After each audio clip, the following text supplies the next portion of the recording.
ದೇಶ ನೋಡು, ಕೋಶ ಓದು. ನಮ್ಮ ದೇಶದ ವೈವಿಧ್ಯತೆಯನ್ನು ಮನಗಾಣಬೇಕಾದರೆ ಪ್ರವಾಸ ಅತ್ಯಗತ್ಯ ಎನ್ನುವುದು ಎಲ್ಲರೂ ಒಪ್ಪುವ ಮಾತು. ಮಸ್ಸೂರಿಯ ಆಡಳಿತ ತರಬೇತಿ ಅಕಾಡೆಮಿಯಲ್ಲಿ 1 ವಾರದ ಕಾಲ ನಾವು ಚಾರಣವನ್ನು ಮಾಡಿದಾಗ ಚಾರಣವು ನಮ್ಮ ದೈಹಿಕ ಸ್ಥಿತಿಯನ್ನು ಉತ್ತಮಗೊಳಿಸುವುದೇ ಅಲ್ಲದೆ ಮಾನವನಿಗೂ ಪ್ರಕೃತಿಗೂ ಇರುವ ಸಂಬಂಧವನ್ನು ವೃದ್ಧಿಸುತ್ತದೆ ಎನ್ನುವ ಪಾಠ ನನಗಾಯಿತು. ಕೇದಾರನಾಥ, ಬದರೀನಾಥ, ಜೋಶಿಮಠ ಹಾಗೂ ಹೂಗಳ ಕಣಿವೆಗಳನ್ನು ಕಾಲ್ನಡಿಗೆಯಲ್ಲಿ ನೋಡಿದಾಗ ಭೂಮಂಡಲದ ಎದುರು ನಾವೆಲ್ಲ ಎಷ್ಟು ಸಣ್ಣವರಲ್ಲವೇ ಎನ್ನುವ ಭಾವನೆ ನನಗೆ ಮೂಡಿಬಂದಿತು. ಮಸ್ಸೂರಿ ಹಾಗೂ ಹೈದರಾಬಾದ್ನಲ್ಲಿ ನಾವು ತರಬೇತಿ ಪಡೆಯುವಾಗ 1 ವಾರದ ಕಾಲ ಗ್ರಾಮ ವಾಸ್ತವ್ಯವನ್ನು ಮಾಡಿ ಗ್ರಾಮೀಣ ಜನತೆಯ ಕುಂದುಕೊರತೆಗಳನ್ನು ಅರ್ಥ ಮಾಡಿಕೊಂಡೆವು. ಆಗ ನನಗೆ ನನ್ನ ಬಾಲ್ಯದ ದಿನಗಳ ನೆನಪಾಯಿತು. ನಾನು ವಿದ್ಯಾರ್ಥಿಯಾಗಿದ್ದಾಗ ನನ್ನ ತಂದೆ ರಾಜ್ಯ ಕೃಷಿ ಇಲಾಖೆಯಲ್ಲಿ ರಾಜ್ಯ ಮಟ್ಟದ ಅಧಿಕಾರಿಯಾಗಿದ್ದರು. ಹೀಗಾಗಿ ರಾಜ್ಯಾದ್ಯಂತ ಪ್ರವಾಸ ಮಾಡುವ ಕೆಲಸ ಅವರದಾಗಿತ್ತು. ನನ್ನ ತಂಗಿಗೆ ಮತ್ತು ನನಗೆ ಶಾಲೆಗೆ ರಜೆ ಬಂದಾಗಲೆಲ್ಲ ಅವರು ನಮ್ಮನ್ನು ಎಲ್ಲಾದರಲ್ಲೊಂದು ಜಾಗಕ್ಕೆ ತಮ್ಮೊಡನೆ ಜೀಪಿನಲ್ಲಿ ಕರೆದೊಯ್ಯುತ್ತಿದ್ದರು. ಅವರ ಜೊತೆ ಪ್ರವಾಸ ಹೋಗುವುದೇ ಒಂದು ದೊಡ್ಡ ಅನುಭವ.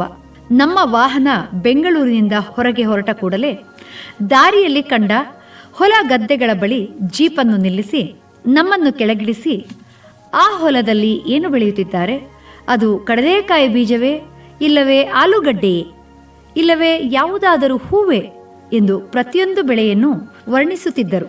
ಗದ್ದೆಗಳಲ್ಲಿ ಕಬ್ಬು ಹೇಗೆ ಬೆಳೆಯುತ್ತದೆ, ಭತ್ತ ಹೇಗೆ ಬೆಳೆಯುತ್ತದೆ, ಭತ್ತಕ್ಕೂ ಗೋಧಿಗೂ ಇರುವ ವ್ಯತ್ಯಾಸವೇನು ಎನ್ನುವುದನ್ನು ನಮಗೆ ತಿಳಿ ಹೇಳುತ್ತಿದ್ದರು. ಹೀಗಾಗಿ ನಾವು ಬೆಂಗಳೂರಿನಿಂದ ನೇರವಾಗಿ ಒಂದು ಊರಿಗೆ ಹೋಗದೆ ಹಾದಿಯಲ್ಲಿ ನಿಂತು ನಿಂತು ಹೋಗುತ್ತಿದ್ದರಿಂದ ನಮಗೆ ಬೆಂಗಳೂರಿನಿಂದ ಮೈಸೂರಿಗೆ ಹೋಗಲು 4 ರಿಂದ 5 ತಾಸುಗಳು ಬೇಕಾಗುತ್ತಿತ್ತು. ಇದಲ್ಲದೆ ವಿವಿಧ ಸ್ಥಳಗಳಲ್ಲಿನ ಮಣ್ಣಿನ ಬಗ್ಗೆಯೂ ಅವರು ವಿವರಣೆ ಕೊಡುತ್ತಿದ್ದರು. ಇದು ಕೆಂಪು ಮಣ್ಣು, ಇದು ಕರಿಮಣ್ಣು ಎಂದು ಮಣ್ಣಿನ ಬಗ್ಗೆ ವರ್ಣಿಸಿ ಅವುಗಳಲ್ಲಿ ಯಾವ ರೀತಿಯ ಬೆಳೆಗಳನ್ನು ಬೆಳೆಯಬಹುದು ಎಂದು ತಿಳಿ ಹೇಳುತ್ತಿದ್ದರು. ನದಿಗಳನ್ನು ಕಂಡರೆ ಅವುಗಳ ಉಗಮದ ಜಾಗ, ಅವು ಯಾವ ಯಾವ ಜಿಲ್ಲೆಗಳಲ್ಲಿ ಹರಿಯುತ್ತವೆ ಎನ್ನುವ ವಿವರಣೆಗಳನ್ನೂ ನೀಡುತ್ತಿದ್ದರು. ಹೀಗಾಗಿ ಒಂದು ಬಾರಿ ಅವರೊಡನೆ ಪ್ರವಾಸಕ್ಕೆ ಹೋದರೆ ಅದೊಂದು ಭೂಗೋಳದ ವಿಸ್ತೃತ ತರಗತಿಯೇ ಆಗುತ್ತಿತ್ತು. ನಾವು ನೋಡಲು ಹೋದ ಜಾಗದಲ್ಲಿ ವಿಶೇಷತೆಗಳನ್ನು ಸೂಕ್ಷ್ಮವಾಗಿ ಗಮನಿಸಬೇಕೆಂದು ಹೇಳುತ್ತಿದ್ದ ಅವರು, ನಾವು ಪ್ರವಾಸ ಹೋದ ಊರಿನ ಜನರ ನಡೆನುಡಿಗಳು, ಆಚಾರ ವಿಚಾರ, ವೇಷಭೂಷಣಗಳನ್ನು ಗಮನಿಸಬೇಕು. ಆದಷ್ಟು ಮಟ್ಟಿಗೆ ಅವರ ಊಟ ಮಾಡುವ ಊಟವನ್ನೇ ನಾವು ಮಾಡಬೇಕು ಮತ್ತು ಅವರ ಸಂಸ್ಕೃತಿಯ ಬಗ್ಗೆ ತಿಳಿಯಬೇಕು ಎಂದು ಹೇಳುತ್ತಿದ್ದರು. ನಮ್ಮ ತಂದೆಗೆ ಇತಿಹಾಸದಲ್ಲಿ ಬಹಳ ಆಸಕ್ತಿ. ಹೀಗಾಗಿ ಅವರು ನಮ್ಮನ್ನು ತಪ್ಪದೆ ಚಾರಿತ್ರಿಕ ಸ್ಥಳಗಳಿಗೆ ಕರೆದುಕೊಂಡು ಹೋಗುತ್ತಿದ್ದರು.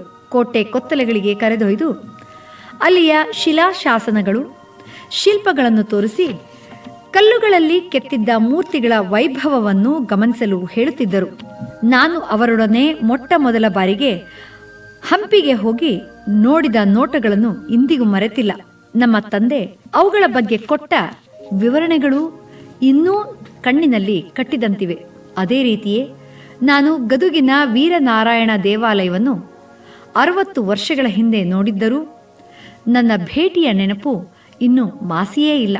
ದೇಶ ನೋಡು, ಕೋಶ ಓದು ಎನ್ನುವ ನಾಣ್ಣುಡಿಯನ್ನು ಬಲವಾಗಿ ನಂಬಿದ್ದ ನಮ್ಮ ತಂದೆ ನನಗೆ ಮತ್ತು ನನ್ನ ತಂಗಿಗೆ ಚಿಕ್ಕಂದಿನಿಂದಲೇ ಪ್ರವಾಸದ ಹುಚ್ಚನ್ನು ಇಡಿಸಿ ನಮ್ಮ ಸಾಮಾನ್ಯ ಜ್ಞಾನ ವಿಕಸನಗೊಳ್ಳಲು ಕಾರಣರಾದರು.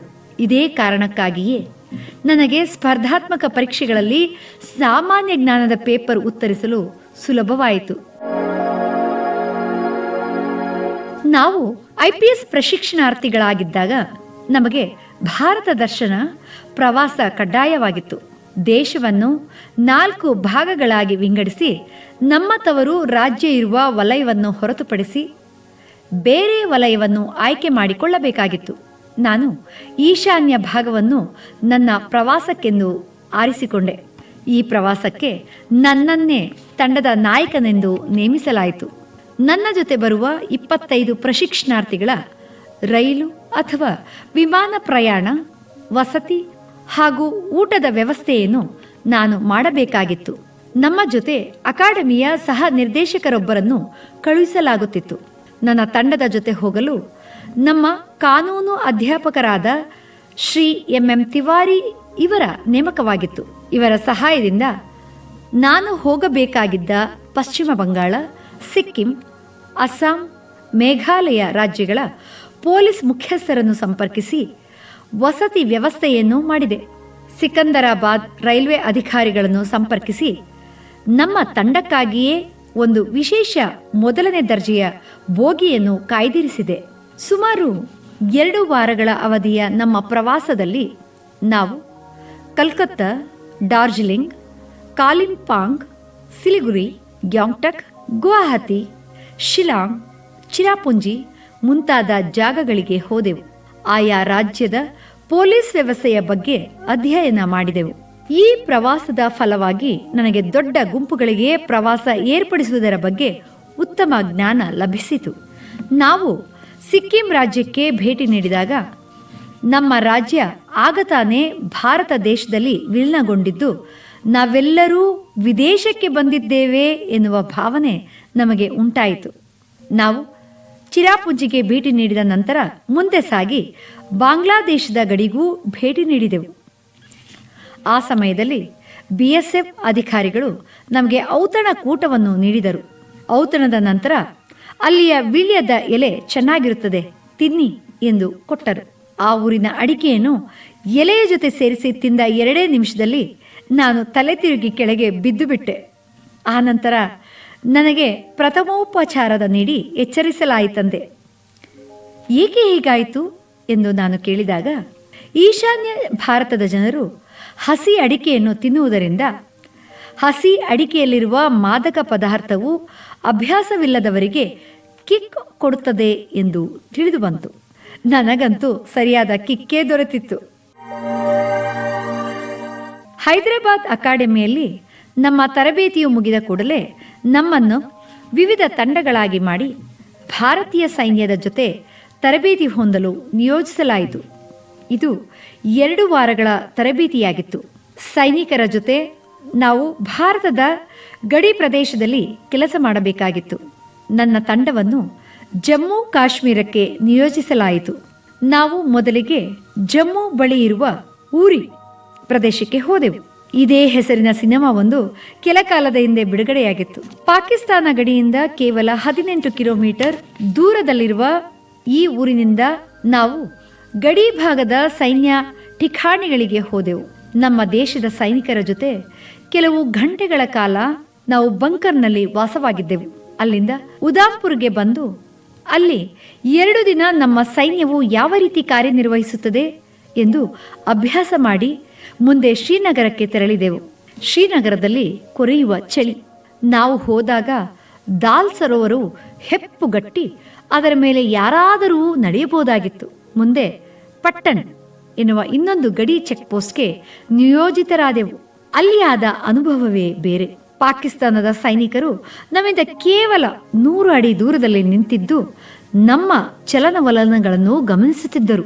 ಅವರೇನಾದರೂ ಗುಂಡು ಹಾರಿಸಲು ಮನಸ್ಸು ಮಾಡಿದ್ದರೆ ನಾವು ಇಹಲೋಕವನ್ನು ತ್ಯಜಿಸಬೇಕಾಗಿತ್ತು. ಈ ಅನುಭವವು ಅತ್ಯಂತ ಕುತೂಹಲಕಾರಿಯಾಗಿತ್ತು. ನಾವು ಪ್ರವಾಸಕ್ಕೆ ಹೋದ ಜಾಗಗಳಲ್ಲಿ ಇರುವ ವಿಶೇಷತೆಗಳು ಏನು ಎನ್ನುವುದನ್ನು ನನ್ನ ನೋಟ್ ಪುಸ್ತಕದಲ್ಲಿ ಗುರುತು ಹಾಕಿಕೊಳ್ಳಬೇಕು ಎಂದು ನನ್ನ ತಂದೆ ಹೇಳಿದ್ದರು. ಇದರಿಂದ ನಾವು ನೋಡಿದ ಜಾಗಗಳ ಬಗ್ಗೆ ನಮಗೆ ಸದಾಕಾಲವೂ ನೆನಪಿರುತ್ತದೆ ಎಂದು ಅವರು ಹೇಳಿದ್ದರು. ಈ ಅಭ್ಯಾಸದ ಫಲವಾಗಿ ನನಗೆ ಪ್ರವಾಸ ಅತಿ ದೊಡ್ಡ ಶಿಕ್ಷಕನಾಗಿ ಮಾರ್ಪಟ್ಟಿದೆ. ಪ್ರವಾಸವು ಕುತೂಹಲವನ್ನು ಕೆರಳಿಸುವ ಮಾರ್ಗವಾಗಿರುವುದರಿಂದ ಪ್ರವಾಸ ಮಾಡುವುದರಿಂದ ನಮ್ಮ ಜ್ಞಾನವು ವೃದ್ಧಿಗೊಳ್ಳುತ್ತದೆ.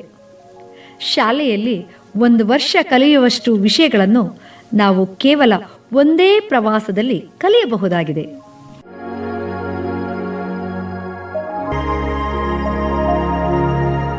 ಧೈರ್ಯಂ ಸರ್ವತ್ರ ಸಾಧನಂ. ಪೊಲೀಸ್ ಅಕಾಡೆಮಿಯ 1 ವರ್ಷದ ನಮ್ಮ ತರಬೇತಿಯ ಅತಿ ಪ್ರಾಮುಖ್ಯ ಮಜಲೆಂದರೆ ನಾಯಕತ್ವದ ಗುಣಗಳನ್ನು ನಮ್ಮ ವ್ಯಕ್ತಿತ್ವದಲ್ಲಿ ರೂಢಿಸಿಕೊಳ್ಳಲು ನೀಡುವ ತರಬೇತಿ. ಪ್ರತಿಯೊಬ್ಬ IPS ಅಧಿಕಾರಿಯೂ ತನ್ನ ವೃತ್ತಿ ಜೀವನದಲ್ಲಿ ನಾಯಕನ ಸ್ಥಾನವನ್ನು ಹೊಂದಲೇಬೇಕಾದ್ದರಿಂದ ನಾಯಕನಿಗಿರಬೇಕಾದ ಹಲವಾರು ಗುಣಗಳನ್ನು ನಮಗೆ ಕಲಿಸಲಾಯಿತು. ಇವುಗಳಲ್ಲಿ ಅತಿ ಮುಖ್ಯವಾದದ್ದೇ ನಮ್ಮಲ್ಲಿರುವ ಹೆದರಿಕೆಯನ್ನು ಹೋಗಲಾಡಿಸುವುದು. ಹೇಡಿಯಾದವನಿಗೆ ಪೊಲೀಸ್ ಇಲಾಖೆಯಲ್ಲಿ ಸ್ಥಾನವೇ ಇರಕೂಡದು ಅಲ್ಲವೇ? ಈ ನಿಟ್ಟಿನಲ್ಲಿ ನಮಗೆ ಹಲವಾರು ಪಾಠಗಳನ್ನು ಹೇಳಲಾಯಿತು. ಹೆದರಿಕೆ ಇಲ್ಲದಿರುವ ವ್ಯಕ್ತಿಗಳು ಅತಿ ವಿರಳ. ನಾವು ಯಾವುದಾದರೊಂದು ವಿಷಯಕ್ಕೆ ಹೆದರುತ್ತೇವೆ. ನಾನೀಗಾಗಲೇ ಹೇಳಿದಂತೆ ನಮ್ಮಲ್ಲಿ ಬಹಳ ಜನರಿಗೆ ಕುದುರೆ ಸವಾರಿ ಎಂದರೆ ಭಯವಿತ್ತು. ಬಹಳಷ್ಟು ಜನ ಕುದುರೆ ಸವಾರಿ ಮಾಡಿ ಕೆಳಗೆ ಬಿದ್ದು ಪೆಟ್ಟು ತಿಂದಿದ್ದ ಕಾರಣ ನಮ್ಮಲ್ಲಿ ಅನೇಕರು ಕುದುರೆಯ ಹತ್ತಿರ ಹೋಗಲು ಹೆದರುತ್ತಿದ್ದೆವು. ನಮ್ಮ ಜೊತೆಗೆ ತರಬೇತಿ ಪಡೆಯುತ್ತಿದ್ದ 5 ಮಂದಿ ಮಹಿಳಾ IPS ಅಧಿಕಾರಿಗಳೂ ಇದಕ್ಕೆ ಹೊರತಾಗಿರಲಿಲ್ಲ. ಆದರೆ ನಮ್ಮಲ್ಲಿನ ಈ ಹೆದರಿಕೆಯನ್ನು ಹೋಗಲಾಡಿಸಬೇಕು ಎಂಬ ಒಂದೇ ಉದ್ದೇಶದಿಂದ ಕುದುರೆ ಸವಾರಿ ಮಾಡಲು ಹಿಂಜರಿಯುತ್ತಿರುವವರಿಗೆ ಶಿಕ್ಷೆಯನ್ನು ನೀಡಲಾಗುತ್ತಿತ್ತು. 1 ಗಂಟೆ ಮಾಡಬೇಕಾದ ಕುದುರೆ ಸವಾರಿಯನ್ನು 1.5 ಗಂಟೆ ಮಾಡಬೇಕಾದ ಪ್ರಸಂಗ ಬರುತ್ತಿತ್ತು. ಕಾಲಕ್ರಮೇಣ ಪ್ರತಿಯೊಬ್ಬರಿಗೂ ಕುದುರೆ ಎಂದರೆ ಭಯಂಕರ ಪ್ರಾಣಿ ಅಲ್ಲ, ಅದರ ಮೇಲೆ ಸುಲಭವಾಗಿ ಸವಾರಿ ಮಾಡಬಹುದು, ಅದರ ಮೇಲೆ ನಿಯಂತ್ರಣ ಹೊಂದಬೇಕಾದರೆ ಕೆಲವು ಟೆಕ್ನಿಕ್ಗಳನ್ನು ಉಪಯೋಗಿಸಿದರೆ ಸಾಕು ಎಂಬ ಮನವರಿಕೆಯಾಯಿತು. ಇಲ್ಲಿ ನಾವು ಇನ್ನೊಂದು ಪಾಠವನ್ನು ಕಲಿಯುವಂತಾಯಿತು. ಯಾರು ಹೆದರುತ್ತಾರೋ ಅವರು ಶೋಷಣೆಗೆ ಒಳಗಾಗುತ್ತಾರೆ ಎನ್ನುವುದು.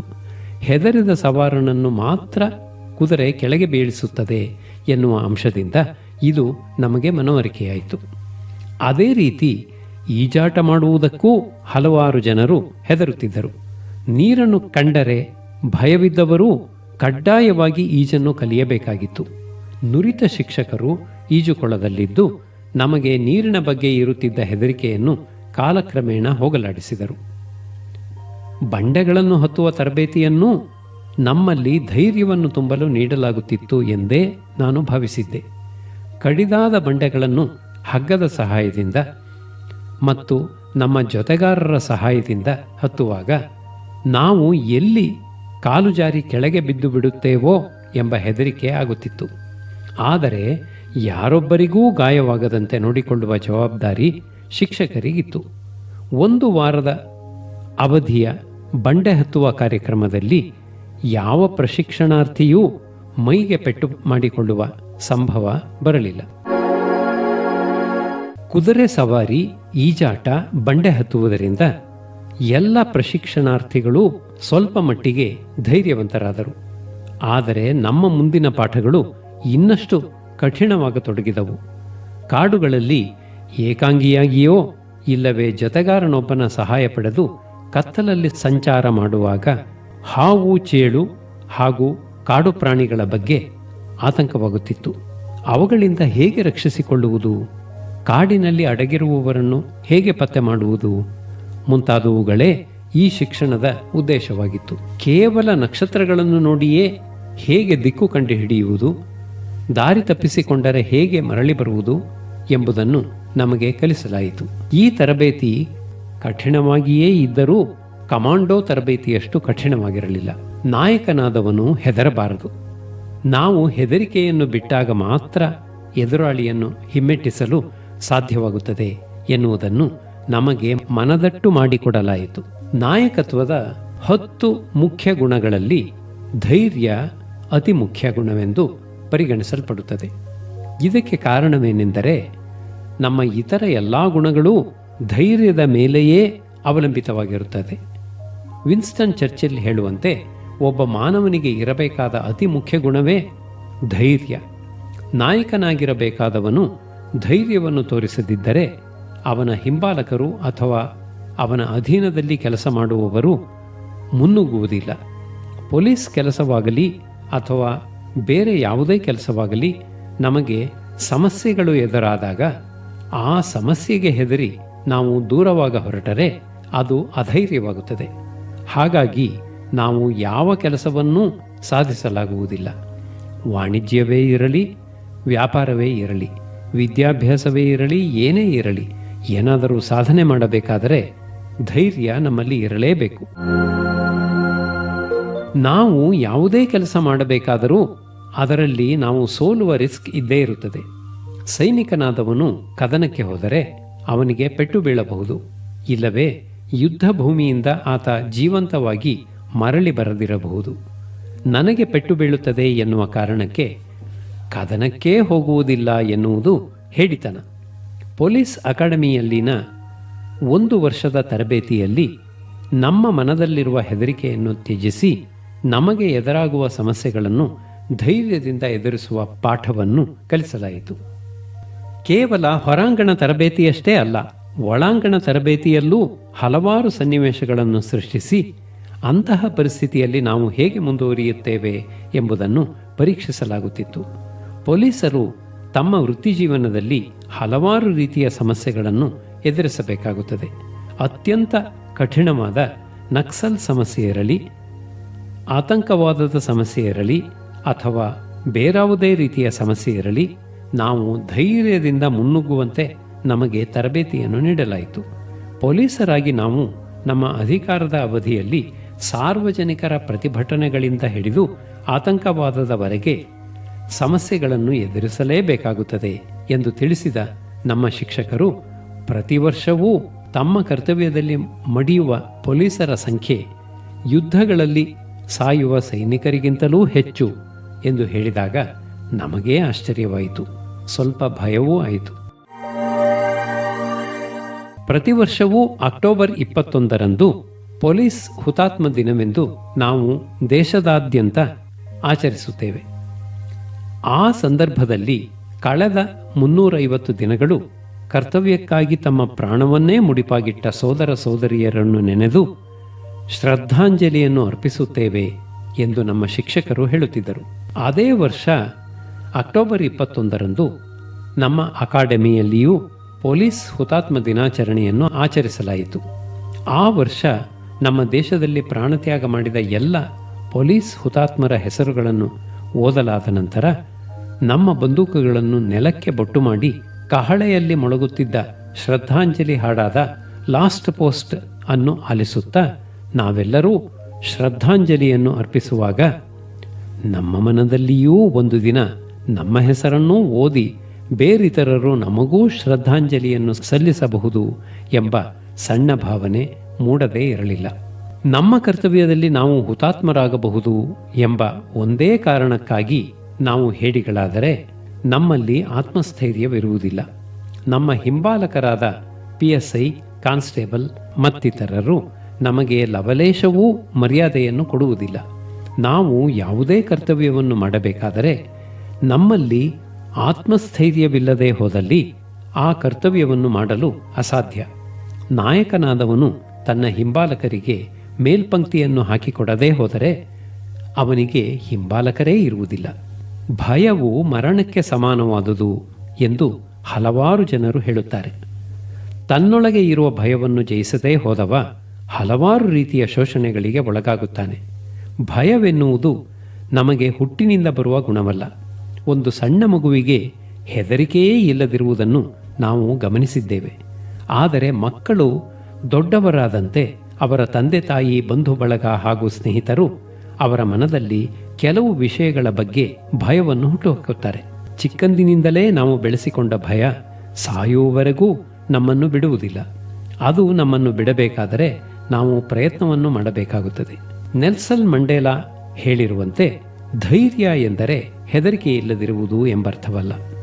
ಅದರ ಅರ್ಥ ಹೆದರಿಕೆಯನ್ನು ಜಯಿಸಿದವನು ಎಂದು. ಹೆದರಿಕೆಯನ್ನು ಜಯಿಸಬೇಕಾದರೆ ಆ ನಿಟ್ಟಿನಲ್ಲಿ ಪದೇ ಪದೇ ಪ್ರಯತ್ನಗಳನ್ನು ಮಾಡಬೇಕು. ನನಗೆ ಪರಿಚಯವಿರುವವರೊಬ್ಬರು ತಮ್ಮಲ್ಲಿರುವ ಹೆದರಿಕೆಯನ್ನು ಹೋಗಲಾಡಿಸಿಕೊಳ್ಳಲು ಒಬ್ಬಂಟಿಗರಾಗಿ ಅಮಾವಾಸ್ಯೆಯ ರಾತ್ರಿ ಸ್ಮಶಾನಗಳಲ್ಲೇ ಕಳೆದು ಬರುತ್ತಿದ್ದರು. ಕಾಡುಗಳಲ್ಲಿ ಟೆಂಟ್ ಹಾಕಿಕೊಂಡು ಹಲವಾರು ದಿನಗಳು ಅಲ್ಲಿಯೇ ಇರುತ್ತಿದ್ದರು. ಬೆಟ್ಟಗುಡ್ಡಗಳಲ್ಲಿ ಚಾರಣ ಮಾಡುತ್ತಿದ್ದರು. ಭೂತಗಳಿವೆ ಎಂದು ನಂಬಲಾಗುತ್ತಿದ್ದ ಒಂಟಿ ಮನೆಗಳಲ್ಲಿ 2-3 ದಿನಗಳ ಕಾಲ ಇದ್ದು ಬರುತ್ತಿದ್ದರು. ಮನಸ್ಸನ್ನು ಗಟ್ಟಿ ಮಾಡಿಕೊಂಡರೆ ಏನನ್ನು ಬೇಕಾದರೂ ಮಾಡಬಹುದು ಎನ್ನುವುದು ಅವರ ನಂಬಿಕೆಯಾಗಿತ್ತು. ಧೈರ್ಯವನ್ನು ತೋರಿಸುವ ನಾಯಕರು ಮಾತ್ರ ಪ್ರಗತಿಯತ್ತ ತಮ್ಮ ಹಿಂಬಾಲಕರನ್ನು ಒಯ್ಯಬಲ್ಲರು. ಈ ಸಂದರ್ಭದಲ್ಲಿ ನನಗೆ ವರಕವಿ ರವೀಂದ್ರನಾಥ್ ಠಾಗೂರರು ಬರೆದ ಇಂಗ್ಲಿಷ್ ಕವನದ ಸಾಲೊಂದು ನೆನಪಾಗುತ್ತದೆ. ಎಲ್ಲಿ ಮನವು ಭಯವಿಲ್ಲದೆಯೇ ಇರುತ್ತದೆಯೋ ಆ ಸ್ವಾತಂತ್ರ್ಯದ ಸ್ವರ್ಗಕ್ಕೆ ನನ್ನ ದೇಶವು ಎದ್ದೇಳಲಿ. ಧೈರ್ಯಂ ಸರ್ವತ್ರ ಸಾಧನಂ ಎನ್ನುವುದೇ ಪೊಲೀಸ್ ಅಕಾಡೆಮಿಯಲ್ಲಿ ನಮಗೆ ಕಲಿಸಿದ ಮೂಲ ಪಾಠ.